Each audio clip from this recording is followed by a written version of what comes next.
morning. Today we will discuss on next topic in our series operating system. Operating system का basic introduction मैंने last video में दिया था. आज हम देखेंगे, थोड़ा सा ओवरव्यू देती हूँ, उसके बाद हमारा मेन टॉपिक होगा आज का थ्रेड. ठीक है, तो ऑपरेटिंग सिस्टम क्या होगा. हमारा क्या होता है, कंप्यूटर में एक हार्डवेयर होता है और यूजर. इन दोनों के बीच में ऑपरेटिंग सिस्टम क्या करता है, एज ए इंटरफेस काम करता है. इंटरफेस क्यों, क्योंकि जो हार्डवेयर है उससे हम डायरेक्ट कम्युनिकेशन नहीं कर सकते. हम क्या करते हैं, हम नेचुरल लैंग्वेज को अंडरस्टैंड करते हैं, ठीक है, या फिर हाई लेवल लैंग्वेज को. लेकिन जो हार्डवेयर है ना, ये मशीन लैंग्वेज में इस पे प्रोग्राम लिखे हुए होते हैं, उन्हीं को ये ऑपरेट कर पाता है. और हम यूजर कहाँ होते हैं, यहाँ पे एप्लीकेशन प्रोग्राम होते हैं.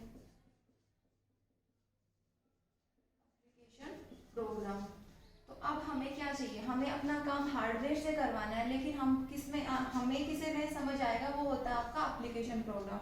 तो इनके बीच में जो गैप है ना, उस गैप को ओवरकम करता है कौन, ऑपरेटिंग सिस्टम. तो ऑपरेटिंग सिस्टम की डेफिनेशन क्या होगी, operating system is interface between hardware and user application program या यूजर इंटरफेस. ठीक है, इतना ये सब बेसिक हो गया. उसके बाद हमारा टॉपिक था थ्रेड प्रोसेस में हमने किया था उसमें थ्रेड. तो आज यहाँ से शुरू करते हैं. थ्रेड क्या होता है, थ्रेड आपका क्या है, एक लाइट वेट प्रोसेस है. लाइट वेट प्रोसेस मतलब क्या, प्रोसेस एक पूरी एंटिटी इस तरीके से होगी, प्रोग्राम इन अंडर एग्जीक्यूशन. ठीक है, मान लो कि ये आपकी क्या है प्रोसेस, इसके अंदर ये छोटे छोटे हमारे क्या होते हैं थ्रेड. ये कोई भी इसकी जॉब जो हम परफॉर्म कर रहे हैं. ठीक है, तो थ्रेड क्या है, आपकी basic unit of CPU execution. Which CPU execution की क्या है, ये बेसिक यूनिट है. और विच कंसिस्ट ऑफ, एक थ्रेड के पास क्या क्या होगा, पीसी मतलब प्रोग्राम काउंटर. ये क्या है आपका, एक रजिस्टर है. स्टैक होगा, स्टैक हम किस लिए यूज करते हैं, ये टेम्परेरी वेरिएबल को स्टोर करते हैं. ठीक है, इसमें क्या आएगा, टेम्परेरी वेरिएबल. और एक थ्रेड की आईडी होगी और सेट ऑफ रजिस्टर्स होंगे. ये सारी चीजें, program counter, stack, thread ID, set of registers आपके किस में होंगे, हर एक थ्रेड के पास होंगे. ठीक है, अब नेक्स्ट बात करते हैं हम किसकी, प्रोसेस की. तो प्रोसेस क्या है, प्रोग्राम इन एग्जीक्यूशन. प्रोसेस क्या होगा आपका, प्रोग्राम इन एग्जीक्यूशन. इसका मतलब जो प्रोसेस है वो कहाँ होती है, आपकी मेन मेमोरी में होगी. ठीक है, तो प्रोसेस के पास क्या क्या होगा, everything to thread will be provide by the process. इसका मतलब क्या है कि थ्रेड को जो भी रिसोर्स की रिक्वायरमेंट होगी वो कौन प्रोवाइड करवाएगा, आपको प्रोसेस प्रोवाइड करवाएगी. तो प्रोसेस में क्या है, प्रोसेस के पास जैसे ये थ्रेड है, थ्रेड 1 2 3 थ्रेड एन. हर एक प्रोसेस के पास क्या होगा, उसका प्रोग्राम काउंटर होगा, थ्रेड आईडी होगी, स्टैक होगी और सेट ऑफ रजिस्टर होगी. ये सारे रिसोर्स जो भी हैं ये उस थ्रेड के अपने सेपरेट होंगे. इनके अलावा वो जो भी रिक्वेस्ट करेगा नेक्स्ट रिसोर्स की या इससे रिलेटेड जो भी रिसोर्स है, तो वो अपने पेरेंट्स से रिक्वेस्ट करेगा. क्योंकि जो भी पेरेंट्स के पास होता है, बच्चे क्या करेंगे, नेक्स्ट जो भी इसके चाइल्ड है वो किससे रिक्वेस्ट करेंगे, अपने पेरेंट्स से. तो उन्हें जो रिसोर्स मिलेंगे वो किसके थ्रू मिलेंगे, उसकी पेरेंट प्रोसेस के थ्रू. ठीक है, लेकिन इन सब के अलावा भी कई बार क्वेश्चन पूछा जाता है कि एक थ्रेड में थ्रेड प्रोसेस का क्या क्या शेयर कर सकती है और क्या क्या उसका खुद का सेपरेट होता है. तो देखो, प्रोसेस में क्या चीजें होंगी, कोड, डेटा, फाइल और सिग्नल्स. ये क्या है, शेयर्ड बाय ऑल थ्रेड. ये सारी चीजें आपकी मतलब जो भी किसी प्रोसेस की है, ये हर एक थ्रेड शेयर करेगी. जब भी आपकी थ्रेड एग्जीक्यूट होगी तो वो ये सब चीजें कॉमन है, ये कोड, डेटा, फाइल और सिग्नल, ये क्या होंगी उसमें शेयर होंगी. ठीक है, if you are using Microsoft Word, for example लेते हैं कि हम अपने कंप्यूटर में क्या कर रहे हैं, माइक्रोसॉफ्ट वर्ड पे काम कर रहे हैं. ठीक है, तो ये आपकी क्या है, माइक्रोसॉफ्ट वर्ड जो एप्लीकेशन सॉफ्टवेयर है, ये आपकी क्या है, एक प्रोसेस है. ठीक है, प्रोसेस में जैसे कि इस माइक्रोसॉफ्ट में हम क्या करते हैं, स्पेल चेक करते हैं, टेबल बना रहे हैं या एनिमेशन कर रहे हैं या फिर किसी भी फाइल को सेव कर रहे हैं. तो ये जो भी छोटे छोटे वर्क टास्क हम परफॉर्म कर रहे हैं, इसमें ये सब क्या है, आपकी थ्रेड है.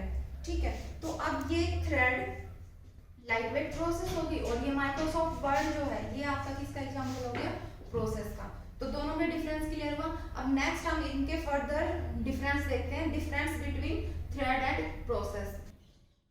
अब हम क्या करेंगे next, difference between process and thread. तो प्रोसेस में क्या है, ये हैवी वेट प्रोसेस होती है और थ्रेड क्या होता है, लाइट वेट प्रोसेस होती है। ठीक है, ये तो बहुत इजी है।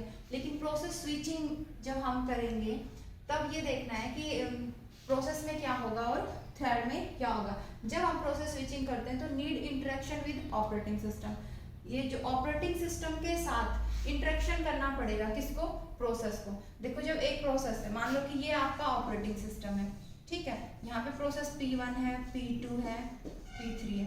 जब CPU P1 से कॉन्टेक्ट स्विच होकर किस पे जाएगा, P2 पे, तो हमें क्या करना पड़ेगा, इंटरेक्शन की रिक्वायरमेंट होगी यहाँ से, किससे परमिशन लेगा, ये ऑपरेटिंग सिस्टम है। लेकिन थ्रेड के केस में ऐसा नहीं होगा। थ्रेड में क्या होगा कि ये ऑपरेटिंग सिस्टम है, यहाँ पे क्या होगी, आपकी प्रोसेस होगी और यहाँ पे थ्रेड 1 थ्रेड 2। तो अगर यहाँ पर कॉन्टेक्ट स्विचिंग अगर हो रही है तो क्या होगा, ये किससे इंटरेक्शन करेगी, अपनी प्रोसेस से करेगी, ना कि ऑपरेटिंग सिस्टम से। ऑपरेटिंग सिस्टम से क्यों नहीं कर सकती, क्योंकि इसका डायरेक्ट इंटरेक्शन नहीं होता, कनेक्टिविटी नहीं होती ऑपरेटिंग सिस्टम के साथ।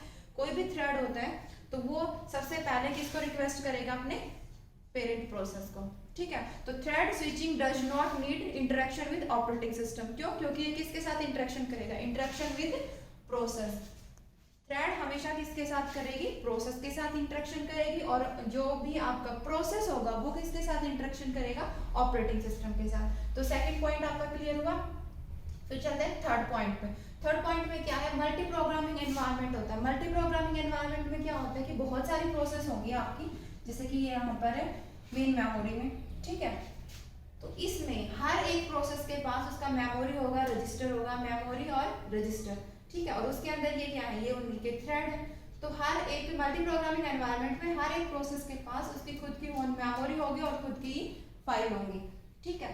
तो multi programming environment each process execute same code, ठीक है। Execute multi processing environment, multi programming environment में क्या होगा, सेम कोड एग्जीक्यूट होगा but has its own memory and file resource, ठीक है। और इसमें थ्रेड में क्या होगा, all thread can share set of open files. ये क्या करेंगी, शेयर करेंगी ओपन फाइल्स को। ओपन फाइल्स में क्या होगा, आपका चाइल्ड प्रोसेस होंगी, ठीक है। इसमें फोर्थ पॉइंट में हम आते हैं ब्लॉकिंग का आता है, ठीक है। ब्लॉकिंग, ब्लॉकिंग में क्या होगा, आपकी 3 प्रोसेस है, सपोज कर लेते हैं हम P1 P2 एंड P3।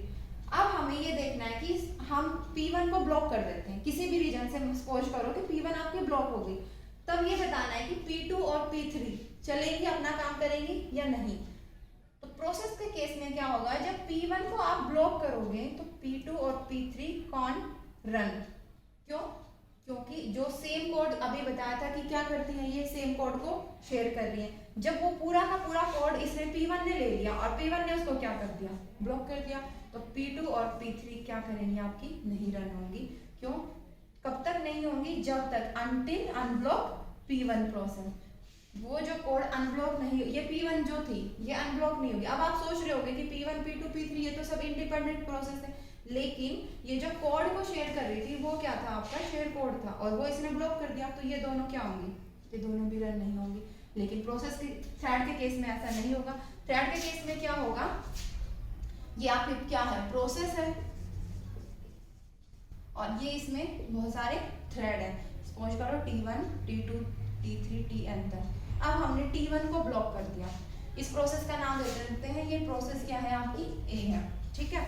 तो हमने T1 को ब्लॉक कर दिया। T1 को ब्लॉक करने के बाद ये देखना है कि क्या इधर इन वाली थ्रेड्स पे इफेक्ट होगा या नहीं होगा। तो इसमें क्या होगा, if T1 is block any other thread of file process A can run, तो इन पे कोई इफेक्ट नहीं होगा। क्यों, क्योंकि ये थ्रेड है और इसको जब ब्लॉक किया तो ये चलते रहेंगे। लेकिन प्रोसेस में क्या होगा, जब आपने इसको ब्लॉक कर दिया तो P2 और P3 भी आपके रन नहीं होंगे। तो ये डिफरेंस क्लियर हुए। इसमें मोस्ट इंपॉर्टेंट पॉइंट ये मल्टी प्रोग्रामिंग वाला था और एक ये ब्लॉकिंग का, कि जब एक प्रोसेस को आप ब्लॉक कर देते हो तो बाकी की भी प्रोसेस ब्लॉक हो जाएगी। लेकिन थ्रेड में ऐसा नहीं होगा, एक प्रोसेस के अंदर ये सब इसके थ्रेड है, प्रोसेस ए के, अगर इसको ब्लॉक कर दिया तो ये मतलब इस पर डिपेंड नहीं है, ये अपना काम अपने आप करती रहेंगी, ठीक है। उसके बाद हमारा टॉपिक आता है कि जो थ्रेड है वो हमारी बेसिकली 2 टाइप्स की हैं, ठीक है। कुछ यूजर लेवल थ्रेड है और सेकंड क्या है आपका कर्नल लेवल थ्रेड, ठीक है, ये कर्नल लेवल थ्रेड और यूजर लेवल थ्रेड। अब यूजर लेवल थ्रेड क्या होंगी, यूजर लेवल जो मैनेज्ड होंगी बाय द यूजर लाइब्रेरी, ठीक है। और कर्नल लेवल थ्रेड वो होती है जो मैनेज होती है बाय ऑपरेटिंग सिस्टम। तो कर्नल लेवल को कौन मैनेज करता है, ऑपरेटिंग सिस्टम, और यूजर लेवल थ्रेड को कौन करेगा, यूजर लाइब्रेरी इनको मैनेज करती है, ठीक है। यूजर लेवल थ्रेड क्या होती है आपकी, बहुत ही फास्ट होती है। यूजर लेवल के कंपेयर में कर्नल लेवल थ्रेड क्या होगी, slower then user level thread, ठीक है। उसके बाद आता है कॉन्टेक्स्ट स्विचिंग। कॉन्टेक्स्ट स्विचिंग आपको पता है कि एक प्रोसेस का सारा कॉन्टेक्स्ट हम क्या करते हैं, सेव करते हैं और दूसरी का लोड करते हैं, ठीक है। तो जो कॉन्टेक्स्ट स्विचिंग होगी ना वो यूजर लेवल थ्रेड में तो क्या होगी, फास्टर, और कर्नल लेवल थ्रेड में क्या होगी, वो स्लोअर होगी, ठीक है। उसके बाद आता है ब्लॉकिंग, ये इंपॉर्टेंट पॉइंट है ब्लॉकिंग। यूजर लेवल थ्रेड में क्या होगा, जब आप if one user level thread perform blocking operation, one user level thread क्या कर रही है, परफॉर्म कर रही है blocking operation, then entire process get block. तो क्या होगा, सारी की सारी प्रोसेस क्या होंगी आपकी, ब्लॉक हो जाएंगी, ठीक है। लेकिन कर्नल लेवल थ्रेड में क्या होगा, जब आप ब्लॉकिंग कर रहे हो तो नो इफेक्ट ऑन अनदर, ठीक है। तो ये डिफरेंस क्लियर हुआ। अब एक नेक्स्ट पॉइंट आता है कि कॉन्टेक्स्ट स्विचिंग टाइम। अगर हम बात करें प्रोग्राम, प्रोसेस या थ्रेड की, तो किस में ज्यादा कॉन्टेक्स्ट स्विचिंग टाइम लगेगा, तो कॉन्टेक्स्ट स्विचिंग टाइम मैं बता चुकी हूँ, ठीक है। अब हमें ये देखना है कि कर्नल लेवल थ्रेड में ज्यादा लगेगा कि यूजर लेवल थ्रेड में। तो कर्नल लेवल थ्रेड में context switching time kernel level thread में क्या होगा, ज्यादा होगा किसके कंपेयर में, यूजर लेवल थ्रेड में, ठीक है। तो ये पॉइंट हमेशा याद रहेगा आपको कि कर्नल लेवल में ज्यादा टाइम लगता है कॉन्टेक्स्ट स्विचिंग में और यूजर लेवल में कम लगेगा, ठीक है। और अगर इनके अलावा हम प्रोसेस की बात करें तो प्रोसेस तो क्या था, हैवी वेट प्रोसेस था, प्रोसेस में इन सबसे ज्यादा लगेगा। तो सबसे ज्यादा टाइम किस में लगेगा, प्रोसेस में, उसके बाद किस में लगेगा, कर्नल लेवल थ्रेड में, उसके बाद सबसे कम किस में लगता है, यूजर लेवल थ्रेड में। तो ये तीनों चीजें हमारी क्लियर हुई।